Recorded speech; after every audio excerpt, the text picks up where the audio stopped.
Hi, I'm Shane McGee. Welcome to The Big Picture. This week, we have stories on a range of topics. Stephanie Kelly takes us downtown for the continuing fracking protests. Haley Ryan tells us about an unexpected donation. But first, University of New Brunswick health facilities are warning students about an outbreak of chlamydia and syphilis. Alana Duffy has the report. Getting close to someone you care about can come with some risky consequences. In New Brunswick, chlamydia affects 1 in 10 women and 1 in 20 men. Most don't even know that they have it. Common symptoms of infection for both men and women include burning while urinating and unusual discharge from genitalia. A group of third-year nursing students from the University of New Brunswick are trying to raise awareness among students. They have partnered with the Student Health Clinic for this campaign. Students coming to university with not much knowledge on sexual health and a lot of pressures from their peers, so we want to target that population. Sexuality Awareness Week is in November, and Carrie Ann, Anastasia, and their classmates are taking this opportunity to better inform students about safe sex practices. Students at UNB think that this is a good initiative. Last week they had sex ed meetings in the dorms and stuff, and they took us around campus and took us upstairs to the sexual health center and stuff. I mean, they're doing their best right now. They've teamed up with the government of New Brunswick, and they're handing out the large syphilis condoms. If you see them, it just kind of gives a big warning. Don't get syphilis, wear a condom kind of thing. Continue to check back to the New Brunswick Beacon in the coming weeks for more information on sexually transmitted infections. For Stu Journalism, I'm Alana Duffy. For some in Fredericton, Thursday means Protest Day. This week marks the 10th week of protests in downtown Fredericton against fracking. Stephanie Kelly was there and has this story. If you've walked through downtown Fredericton lately, this is probably a familiar sight. Protesters have been in front of the Centennial Building on King Street every Thursday for 9 weeks. Their goal? To stop shale gas exploration in New Brunswick. These protesters are upset about a process called hydraulic fracturing, or fracking, where water, chemicals, and sand are pumped into the ground to crack through layers of shale rock and release natural gas. I just find that appalling that our government is even considering this.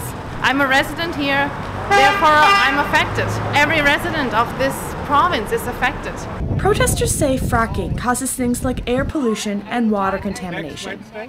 But industry experts say there isn't a threat to drinking water because fracking is done thousands of feet beneath the water level. One of the main concerns of protesters is that fracking will dry up the province's supply of clean drinking water. I just put in a new home in Salt Springs, and they're doing some testing in my area, and I'm a little afraid of losing my water, and that's why I decided to come here and lend my voice today. Right now, there is no fracking taking place, but drilling is being done throughout the province. This is to see if there is enough natural gas to continue with the extraction process. The process will take 3 years and cost almost $50 million. Premier David Alward said the province should consider the shale gas industry, saying it may be one solution to New Brunswick's debt problem. As for the protesters, they plan to stay until New Brunswick is free of fracking. For Stu Journalism, I'm Stephanie Kelly.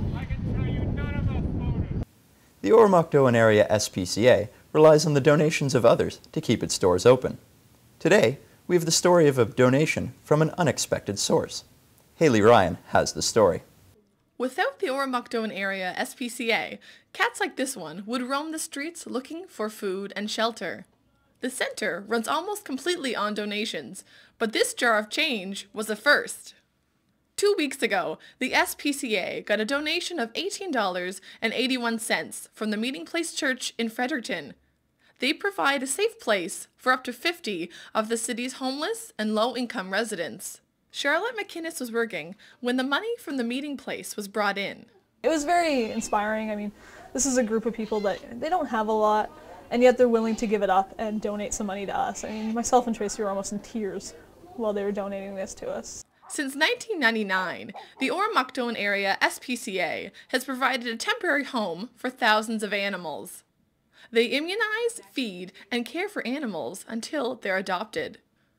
This July, the group planned a fundraising event, but when volunteers went to their shed, they realized something was wrong. Several items were stolen, including a barbecue, table, a cooler, and an umbrella. Members of the Meeting Place Drop-In Center heard about the break-in and wanted to help. Gregory Gilmore has been attending the group on Brunswick Street for nearly 10 years. He is visually impaired and lives in a non-profit housing unit with his dog, Pal. The SPCA is very dear to me. As a matter of fact, Pal probably would have ended up at the SPCA. Staff at the SPCA say that even smaller amounts like this one can help get animals off the street and into good homes. For Stu Journalism, I'm Haley Ryan. Thanks, Haley. That's all we have for this edition of The Big Picture. Join us again next time